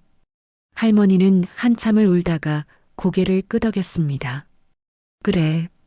고맙다, 민준아. 민주는 할머니를 꼭 안아드렸습니다. 할머니의 몸은 너무 말랐고 뼈만 앙상했죠. 민주는 마음속으로 다짐했습니다. 이제부터 할머니를 잘 모실 거야. 할머니가 행복하게 사실 수 있게 해드릴 거야. 저녁이 되어 집으로 돌아왔습니다. 민주는 소파에 앉아 상자를 무릎에 올려놓았죠. 테이프를 조심스럽게 뜯고 뚜껑을 열었습니다. 안에는 사진들이 가득 들어 있었습니다. 아기를 안고 있는 젊은 남자의 사진, 고아원에서 아이들과 놀고 있는 사진, 그리고 편지 봉투 몇 개가 있었죠. 민주는 사진들을 하나하나 꺼내봤습니다. 아기를 안고 웃고 있는 남자. 그게 아버지였습니다. 그리고 그 아기가 자기였고요. 사진 속 아버지는 정말 행복해 보였습니다. 눈이 초승달 모양으로 휘어질 정도로 웃고 계셨죠. 그리고 편지를 꺼냈습니다. 봉투에는 민준아에게라고 적혀 있었습니다. 민주는 편지를 열었죠. 아버지의 손글씨가 한 줄 한 줄 적혀 있었습니다. 민준아, 이 편지를 읽고 있다면 아빠는 아마 너를 찾지 못했을 거야. 아빠가 정말 미안해. 내가 사라진 그날부터 아빠는 미쳐버릴 것 같았어. 매일 밤 잠도 못 자고 너를 찾아다녔지. 하지만 끝내 찾지 못했구나. 민준아, 아빠가 너한테 해주고 싶은 말이 정말 많아. 너는 버려진 아이가 아니야. 아빠가 정말 정말 사랑하는 아들이야. 내가 태어났을 때 아빠가 얼마나 기뻤는지 몰라. 세상에서 제일 예쁜 아기였어. 민준아, 이 돈으로 행복하게 살아줘. 아빠가 못해준 걸 내가 스스로 해줘. 그리고 부탁이 하나 있어. 남을 돕고 살아줘. 아빠처럼. 그게 아빠의 마지막 부탁이야. 사랑한다, 민준아. 아빠가. 민주는 편지를 읽으며 소리내어 울었습니다. 아버지의 마음이 느껴졌고 아버지의 사랑이 느껴졌죠. 민주는 편지를 가슴에 안고 한참을 울었습니다. 그날 밤 민주는 결심했습니다. 아버지의 부탁대로 살기로요. 남을 돕고 행복하게 살기로요. 그리고 할머니를 잘 모시기로요. 이제 민준의 인생은 완전히 달라질 것입니다. 하지만 민주는 알고 있었죠. 이 모든 게 넘어진 할머니를 도와준 그날 저녁부터 시작됐다는 거리요. 그 다음 주 토요일, 민주는 할머니를 모시고 새 집을 보러 다녔습니다.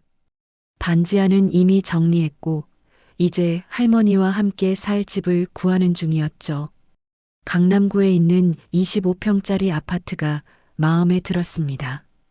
깨끗하고 햇빛이 잘 들고 엘리베이터도 있었죠.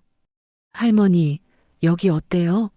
방이 2개라서 할머니 방 따로 쓰실 수 있어요. 민준이 물었습니다.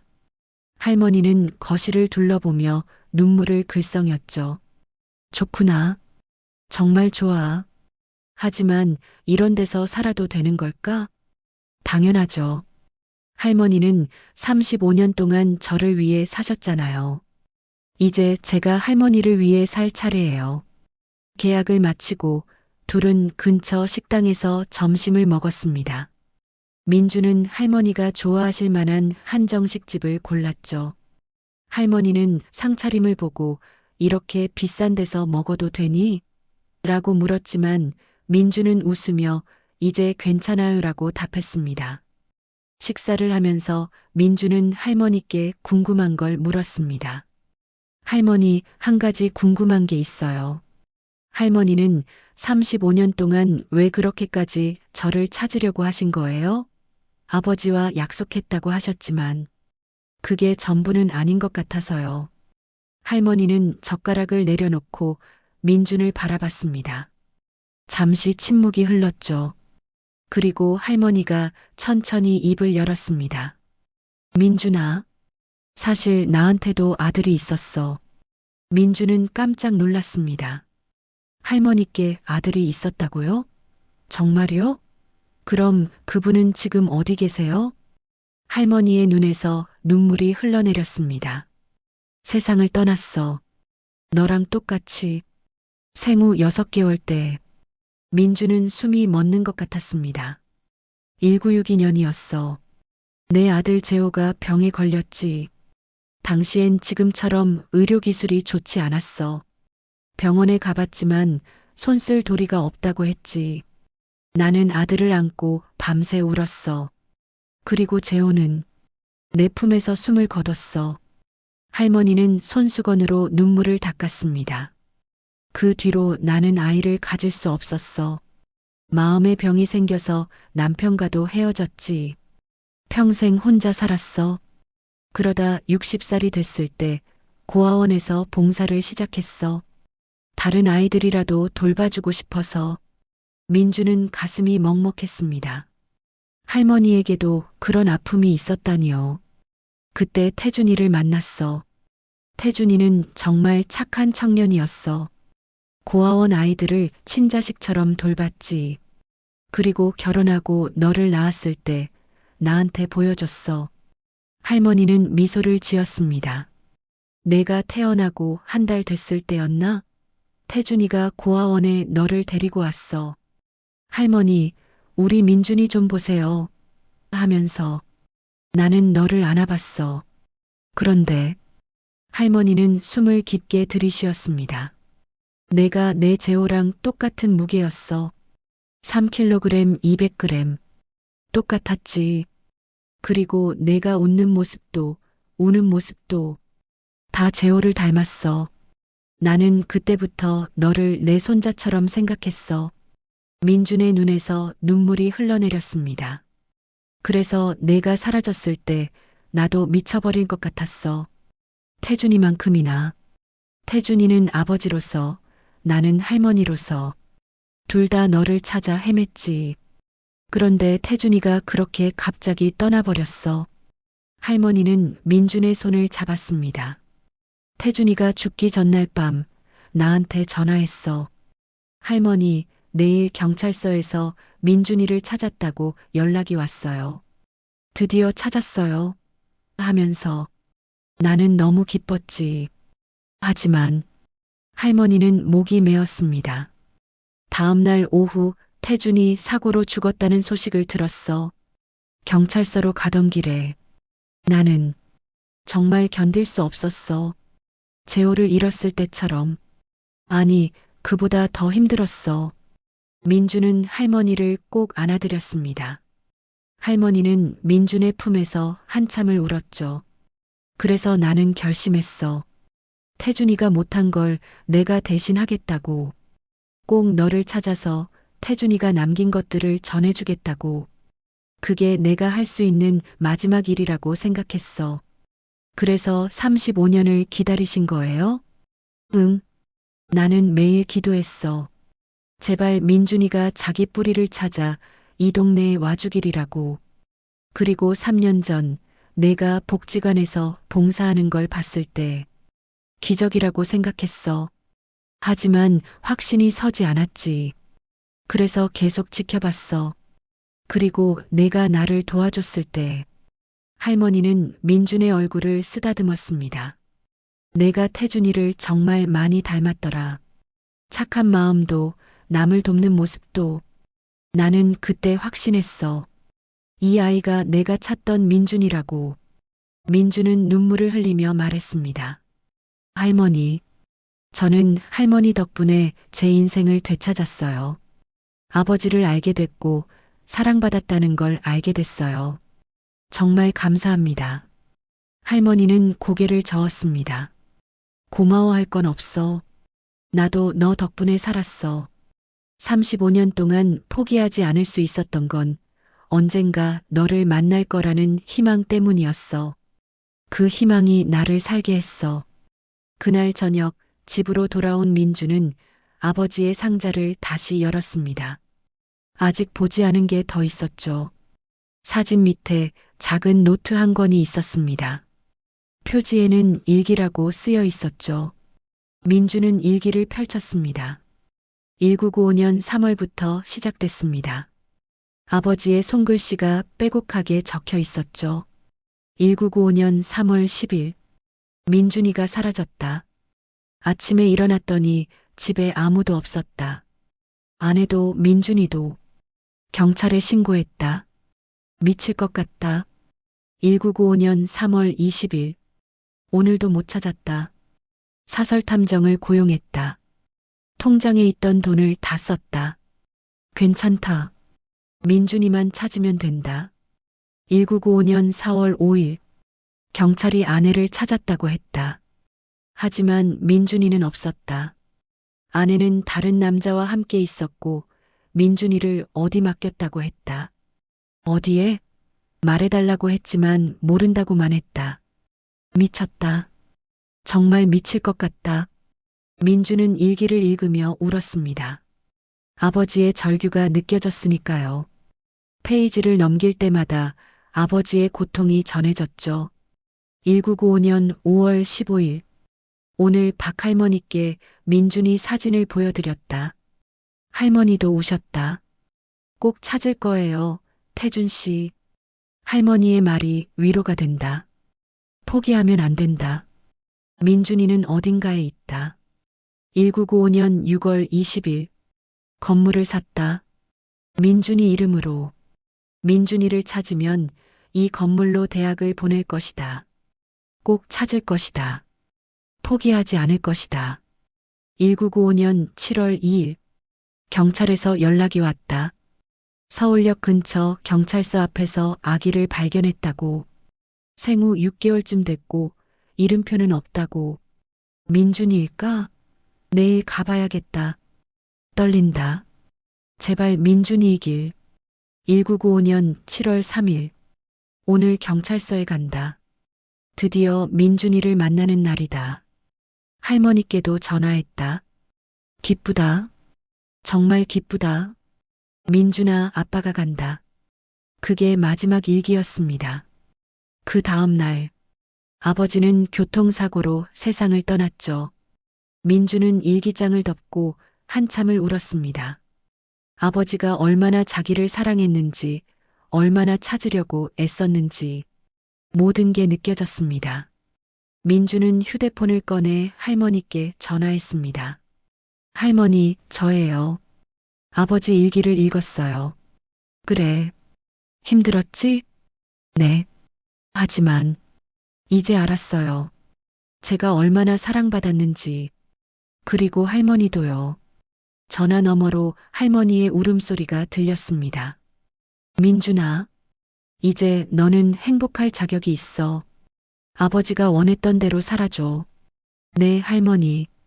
그렇게 할게요. 그리고 할머니와 함께요.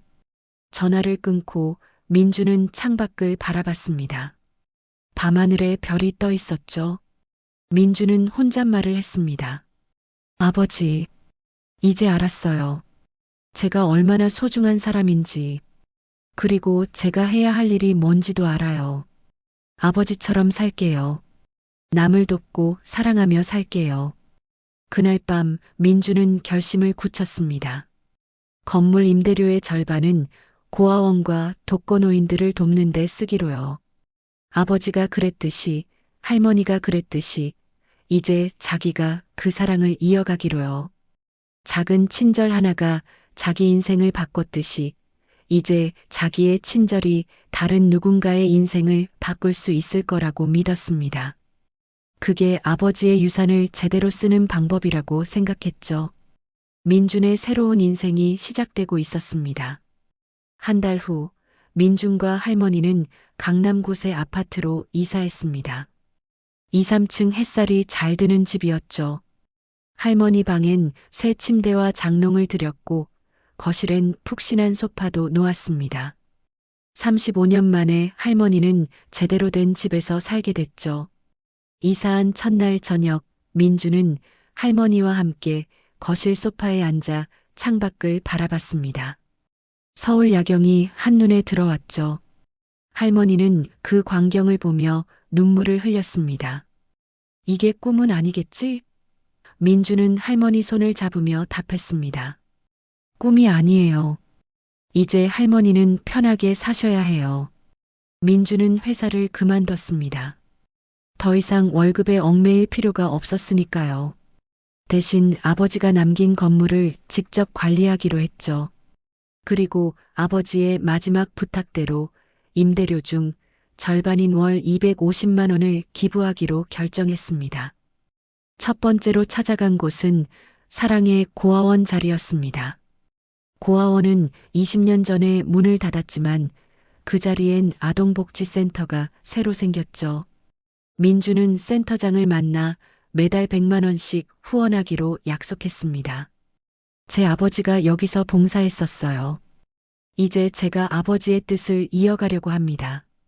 센터장은 감동한 표정으로 고개를 숙였습니다. 정말 감사합니다. 요즘 후원이 많이 줄어서 어려웠는데. 민주는 미소를 지었죠. 천만에요. 제가 더 감사하죠. 이 돈으로 아이들이 행복했으면 좋겠어요. 두 번째로 찾아간 곳은 독거노인 지원센터였습니다. 할머니가 35년 동안 혼자 사셨던 걸 생각하면 가슴이 아팠죠. 민주는 센터에도 매달 100만 원씩 후원하기로 했습니다. 혼자 계신 어르신들께 따뜻한 식사라도 대접해 주세요. 그리고 나머지 50만 원은 매달 직접 어려운 사람들을 도우는 데 썼습니다. 길에서 마주친 노숙자에게 식사를 사주고 어려운 이웃에게 생활비를 보태주고 병원비가 없는 사람들을 도왔죠. 아버지가 그랬듯이 할머니가 그랬듯이요. 어느 날 저녁 민주는 할머니와 함께 저녁을 먹고 있었습니다. 할머니가 준비한 된장찌개와 김치였죠. 할머니는 예전보다 훨씬 건강해 보였습니다. 얼굴에 생기가 돌고 웃음도 많아졌죠. 할머니, 요즘 어때요? 편하게 지내세요? 민준이 물었습니다. 할머니는 고개를 끄덕이며 답했죠. 응, 정말 좋아. 35년 동안 이렇게 편하게 산 적이 없었어. 민준아, 내 덕분이야. 아니에요. 할머니 덕분이죠. 할머니가 저를 찾아주셔서 제가 이렇게 살 수 있는 거예요. 할머니는 민준의 손을 잡았습니다. 민준아, 나는 이제 아무 걱정이 없어. 태준이와의 약속도 지켰고 너도 행복하게 살고 있으니까. 이제 나는 편히 눈을 감아도 여한이 없을 것 같아. 민주는 깜짝 놀라며 말했습니다. 무슨 소리예요, 할머니? 아직 오래오래 사셔야죠. 저랑 더 많은 시간을 보내셔야 해요. 할머니는 웃으며 고개를 끄덕였죠. 그래, 그렇게 할게. 몇 달이 지났습니다. 민준의 일상은 완전히 달라졌죠. 아침에 일어나면 할머니와 함께 산책을 했고, 오전엔 건물 관리 일을 보고, 오후엔 봉사활동을 했습니다. 저녁엔 할머니와 함께 식사하며 하루를 마무리했죠. 민주는 행복했습니다. 돈이 많아져서가 아니라 삶의 의미를 찾았기 때문이었죠. 자기가 누군가에게 필요한 사람이라는 것, 자기의 작은 행동이 누군가의 인생을 바꿀 수 있다는 것을 알았으니까요. 어느 토요일 오후 민주는 복지관에서 봉사활동을 하고 있었습니다. 독거노인들께 점심을 대접하는 행사였죠. 민주는 음식을 나르며 어르신들과 이야기를 나눴습니다. 맛있게 드세요. 건강하세요. 짧지만 따뜻한 말들이었죠. 봉사를 마치고 나오는데 복지관 앞에서 한 청년이 넘어져 있는 걸 봤습니다. 짐을 너무 많이 들고 가다가 넘어진 것 같았죠. 주변 사람들은 그냥 지나쳤지만 민주는 멈춰 섰습니다. 괜찮으세요? 민준이 다가가서 물었습니다. 청년은 고개를 들어 민준을 봤죠. 20대 중반쯤 돼 보였고 옷차림이 낡아 보였습니다. 아, 네, 괜찮습니다. 민주는 청년을 일으켜 세우고 흩어진 짐을 주워 담아줬습니다. 어디 가시는 길이에요? 아, 집에 가려고요. 편의점에서 야간 알바하고 나오는 길이에요. 민주는 청년을 보며 자기 모습을 떠올렸습니다. 몇 달 전까지만 해도 자기도 저랬었죠. 가난하고 힘들고 아무도 도와주지 않는 그런 삶이었습니다. 민주는 지갑에서 명함을 꺼냈습니다. 혹시 힘든 일 있으면 연락하세요. 제가 도와드릴 수 있을지도 몰라요. 청년은 명함을 받아들고 어리둥절한 표정을 지었습니다. 왜 이러시는 거예요? 민주는 미소를 지었죠. 그냥요. 예전에 저도 도움을 받았거든요. 이제 제가 도와줄 차례인 것 같아서요. 청년은 명함을 꼭 쥐고 감사합니다라고 말했습니다. 민주는 손을 흔들며 돌아섰죠. 그 순간 민주는 알았습니다. 이게 바로 아버지가 원했던 삶이라는 걸요. 받은 사랑을 다른 사람에게 나눠주는 것, 그게 진짜 유산을 물려받는 방법이라는 걸요. 집으로 돌아오는 길, 민주는 하늘을 올려다봤습니다. 저녁 노을이 아름답게 물들어 있었죠. 민주는 작은 목소리로 말했습니다. 아버지, 저 잘 살고 있어요. 아버지가 원하신 대로요. 그리고 할머니도 행복하게 지내시고 있어요. 걱정 마세요. 집에 도착하니 할머니가 저녁을 준비하고 계셨습니다. 구수한 된장찌개 냄새가 집 안가득했죠. 할머니, 다녀왔어요. 민준이 신발을 벗으며 말했습니다. 할머니는 돌아서며 미소를 지었죠. 어서 와. 손 씻고 밥 먹자. 식탁에 앉아 밥을 먹으면서 민주는 생각했습니다. 이게 바로 행복이구나. 많은 돈도 큰 집도 아니고 그냥 함께 밥을 먹을 가족이 있다는 것, 누군가를 도울 수 있다는 것, 그게 진짜 행복이구나. 할머니, 오늘 봉사하다가 넘어진 청년을 도와줬어요. 민준이 말했습니다. 할머니는 반가운 표정을 지었죠. 그래, 잘했다. 태준이도 그랬을 거야. 내가 정말 아버지를 닮았구나. 할머니 덕분이에요. 할머니가 아버지의 사랑을 전해주셨잖아요. 할머니는 고개를 끄덕였습니다. 이제 너는 그 사랑을 다른 사람들에게 전해줘. 그게 우리가 할 일이야. 민주는 네, 그렇게 할게요라고 답했습니다. 그날 밤 잠자리에 들기 전 민주는 아버지의 명함을 꺼내봤습니다. 민준아, 아빠가 미안하다. 이제 민주는 알았습니다. 아빠는 미안할 필요가 없다는 걸요. 아빠는 충분히 사랑했고 충분히 노력했으니까요. 민주는 명함을 가슴에 대고 눈을 감았습니다. 아빠 사랑해요. 그리고 할머니 정말 감사해요. 제 인생을 되찾게 해주셔서. 창밖으로 달빛이 들어왔습니다. 따뜻하고 부드러운 빛이었죠. 민주는 편안하게 잠들었습니다. 더 이상 외롭지 않았고 더 이상 버려진 아이가 아니었으니까요. 민준에겐 이제 가족이 있었고 할 일이 있었고 살아갈 이유가 있었습니다. 그 모든 건 겨울날 저녁 넘어진 할머니를 도와준 작은 친절에서 시작됐죠. 작은 친절 하나가 한 사람의 인생을 바꿨고 그 사람의 친절이 또 다른 사람의 인생을 바꿀 것입니다. 사랑은 그렇게 이어지는 거니까요. 아버지에서 할머니로, 할머니에서 민준으로, 민준에서 또 다른 누군가로요. 그리고 그 사랑의 연결고리는 계속될 것입니다. 세상이 조금씩 더 따뜻해질 때까지요.